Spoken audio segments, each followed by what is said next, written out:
नमस्कार, हमारी खास पेशकश वर्ल्ड वॉरियर में आपका स्वागत है। गाजा युद्ध में एक नया मोड़ आ गया है। नया मोड़, पहली बार ऐसा लग रहा है कि डोनाल्ड ट्रंप और नेतन्याहू के बीच कुछ अच्छा नहीं चल रहा। खटास, टकराव, गतिरोध, जो भी शब्द हो सकते हैं, यह फील हो रहा है। ऐसा हम इसलिए कह रहे हैं, जिस पर हम आज चर्चा भी करेंगे और डिस्कस करने वाले हैं, कि अमेरिका ने इजराइल हमास युद्ध मतलब गाजा युद्ध खत्म करने और भविष्य में फलस्तीन देश की स्थापना करने के लिए 21 पॉइंट शांति प्रस्ताव पेश कर दिया है संयुक्त राष्ट्र में। 21 पॉइंट मतलब 21 पॉइंट है उसमें, और उसके शांति प्रस्ताव को पेश कर दिया है। इसमें तत्काल युद्ध विराम लगा देना, बंधकों की रिहाई, गाजा का पुनर्विकास करना, शांतिपूर्ण हमास सदस्यों की माफी, जैसे 21 पॉइंट्स हैं। लेकिन नेतन्याहू नाराज हो गए हैं इस 21 पॉइंट से, क्योंकि वो तो पूरा गाजा पे कंट्रोल चाहते थे। अब अमेरिका तैयार हो चुका है गाजा को फलस्तीन बनाने के लिए। इन सभी मुद्दों पर बातचीत करने के लिए हमारे इंटरनेशनल एक्सपर्ट हैं दीपांशु, ये बताएंगे। दीपांशु, बताइए, ये जो नया यू टर्न लिया है, एक बार फिर से नया जो यू टर्न लिया है, दुनिया को चौंका दिया है डोनाल्ड ट्रंप ने, इस पर आप क्या कहना चाहेंगे? हर दिन ट्रंप जिस तरह से अपने दावे करते हैं, ऐलान करते हैं, यहाँ तक कि अब इन्होंने संयुक्त राष्ट्र संघ में एक ऐलान कर दिया है कि वो फिलिस्तीन राज्य की स्थापना के लिए एक तरह से 21% जो उन्होंने 21 जो वो है सूत्र जो है कार्यक्रम पेश किया है। एक तरह से दिख रहा है कि इजराइल और अमेरिका में कुछ अनबन, खटास आ गई है। नेतन्याहू जिस तरह से फैसला ले रहे हैं कि गाजा में जमीनी हमला भी, सैनिकों की तैनाती की जा रही है, आदेश दिया जा रहा है कि किस तरह से फिलिस्तीनियों को गाजा साफ करना है, इससे ट्रंप जो है एक तरह से खासा नाराज है कि उनसे बातचीत नहीं हो रही है। और बातचीत नहीं हो रही है और नेतन्याहू जो है अकेले दम पर फैसला ले रहे हैं, और ये पूरी दुनिया को दिख रहा है कि जो है इससे एक नेगेटिव इमेज क्रिएट हो रही है। यही वजह है कि ट्रंप जो खुले तौर पर इजराइल की बातों को झुटकारने में तुल गए हैं। लेकिन मुझे एक बात समझ में नहीं आ रही है कि डोनाल्ड ट्रंप को जब 21 पॉइंट का शांति प्रस्ताव लाना ही था, तो ये जो वोटिंग हुई थी, तो इन्होंने नेतन्याहू का साथ क्यों दिया कि हम फलस्तीन देश की स्थापना नहीं चाहते, और आज कह रहे हैं कि फलस्तीन देश की स्थापना वो चाहते हैं। ऐसे क्या इंपॉर्टेंट, मतलब आप 4 दिन में बदल दिया, आपने अपना बयान बदल दिया, रिटर्न बदल दिया, सब कुछ, नेतन्याहू से टकराव ले लिया, गतिरोध हो गया, ऐसा क्यों? ट्रंप जो है हमेशा अपनी बातों से पलटते हैं। जिस तरह से पहले नेतन्याहू के पलटू राष्ट्रपति की तरह दुनिया के सामने, अमेरिका का पहला ऐसा देश होगा, अमेरिका ये पहली बार ऐसा राष्ट्रपति जो पलटू राष्ट्रपति है पूरी दुनिया के सामने। ट्रंप के सत्ता में आने के बाद से जिस तरह से अमेरिका की जो तस्वीर है जो पूरे वर्ल्ड लेवल पे है, वो एक तरह से साख गिरती जा रही है। जिस तरह से अमेरिका के जो राष्ट्रपति ट्रंप फैसला ले रहे हैं, कभी कोई फैसला, कभी ये फैसला, कभी रशिया यूक्रेन युद्ध को रोकने की बात करते हैं, आज वो सब कुछ हो नहीं रहा है। वो चीज धरातल पे दिख नहीं रही है, और यही नतीजा है कि अब वो इजराइल जो एकदम उसका कट्टर दोस्त है, अमेरिका इजराइल, वो आज दोनों की खटास दिख रही है, अनबन दिख रही है, वो खुले तौर पर दिख रही है, और वो यूनाइटेड नेशन में साफ इसकी झलक है।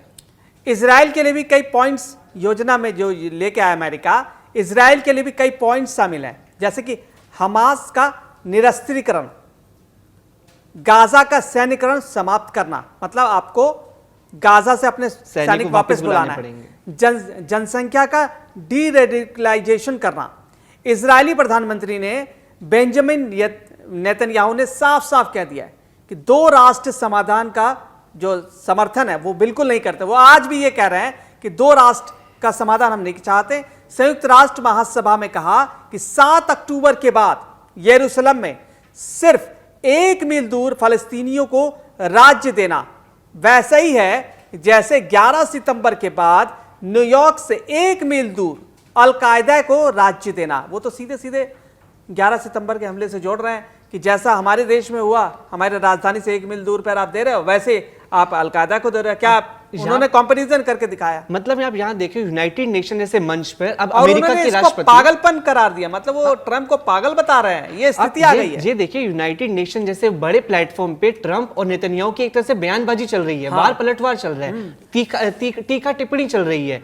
ट्रंप ने क्लियर कर दिया कि वो अभी फिलिस्तीनी राज्य को लेकर एक तरह स्थापना पे जोर देंगे। वहीं नेतन्याहू अपने भी फैसले पे अटल है कि नहीं, मैं तो इसको क्लियर करूंगा, गाजा को साफ करूंगा। और एक तरह से इजरायली सेना जिस तरह से दिख रही है, इस अटैकिंग अप्रोच से वो फैल गई है गाजा में, वो क्लियर करने का पूरा मंशा क्लियर कर दिया इजराइल उन्होंने ने इस पूरी थ्योरी को पागलपन कह दिया है, कह रहे हम स्वीकार नहीं करते इसको।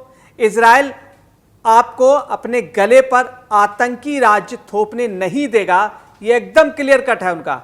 मतलब क्या ऐसा भी हो सकता है क्या कि ट्रंप दुनिया को मूर्ख बनाने के लिए ये पेपर ले आए और अंदर खाने डील कर रहे हो, दुनिया को दिखा रहे हैं ये गुमराह कर रहे हैं। ट्रंप जो है हमेशा गुमराह करते हैं। जैसे को हम भारत के केस में भी अब देखें, ट्रंप का स्टैंड जो है, पहले वो भारत पे टैरिफ बॉम्ब फोड़ते हैं, फिर पाकिस्तान के साथ हाथ मिला लेते हैं और फिर भारत को वही बोलते हैं कि भारत मेरा दोस्त है।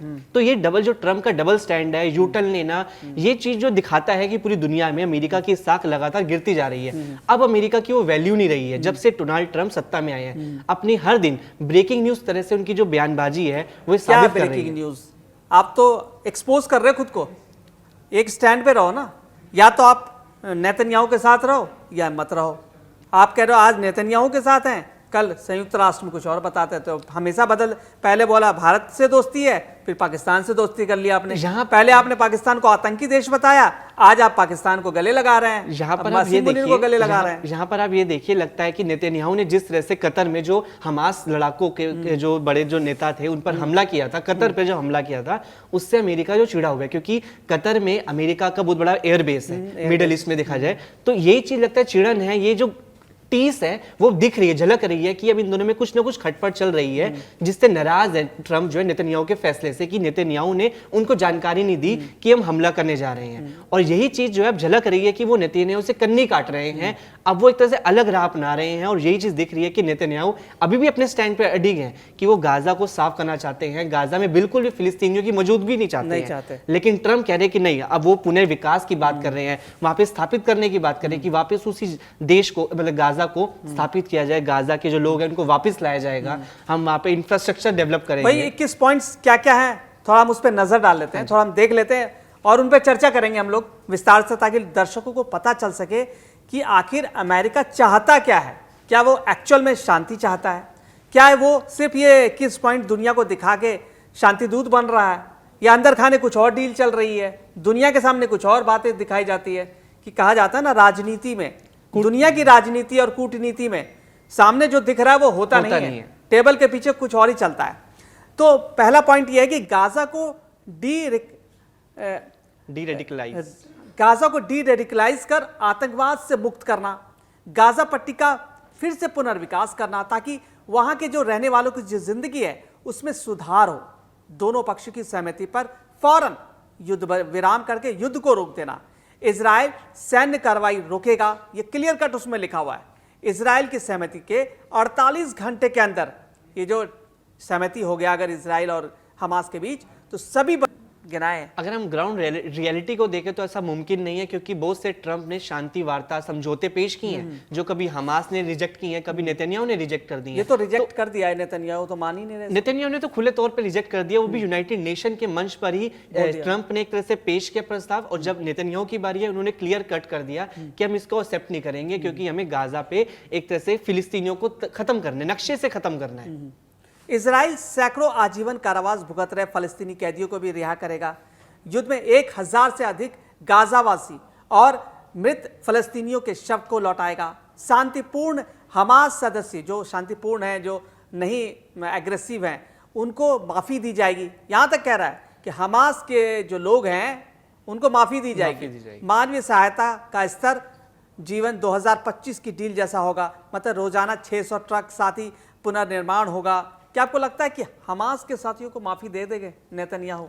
जो तो कह रहे हैं हमास को पूरा ही साफ करना है उनको हर कीमत पे, नेतन्याहू जो तो कह रहे हैं हमास को पूरा ही साफ करना है उनको हर कीमत पे। नेतन्याहू ने तो क्लियर कट बोल चुके हैं कि मैं इनको जड़ से खत्म करना चाहता हूं। और वहीं ट्रंप जो उनके साथ रहते थे, नेतन्याहू के कंधे पे उनका हाथ था एक तरह से। इजराइल को मिनी अमेरिका बोला जाता है, पूरा माइंड जो है इजराइली सबको डिसाइड करता है। वहां पर अभी देखा जाए मिडिल ईस्ट में इजराइल सबसे, तो ये मुझे लगता है एक तरह से स्ट्रेटेजी है, एक तरह से गुमराह करना है पूरी दुनिया के सामने, ये पेश करने की अमेरिका जो है वो गाजा के साथ है, लेकिन वही पर्दे के पीछे से वो इजराइल की सपोर्ट भी कर रहे हैं, मिलिट्री के रूप में हो, आर्थिक हो, मिसाइल्स हो, जितने भी जो सैन्य साजो सामान है वो भी पूरी तरह से मुहैया कराए जा रहे हैं। वहीं दुनिया के सामने ये दिखाया जा रहा है कि नहीं, हम तो गाजा के लोगों के साथ हैं। एक दो पॉइंट अभी बहुत इंपॉर्टेंट है कि अभी सबसे बड़ी समस्या कि गाजा के लोगों को मदद कैसे मिले, मानवीय जो मदद है वो कैसे मिले।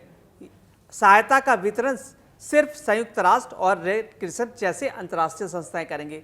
गाजा का जो प्रशासन है वो कौन चलाएगा? फलस्तीनी तकनीकी विशेषज्ञों के हाथ में होगा, जिसकी निगरानी कौन करेगा पता है? अमेरिका करेगा।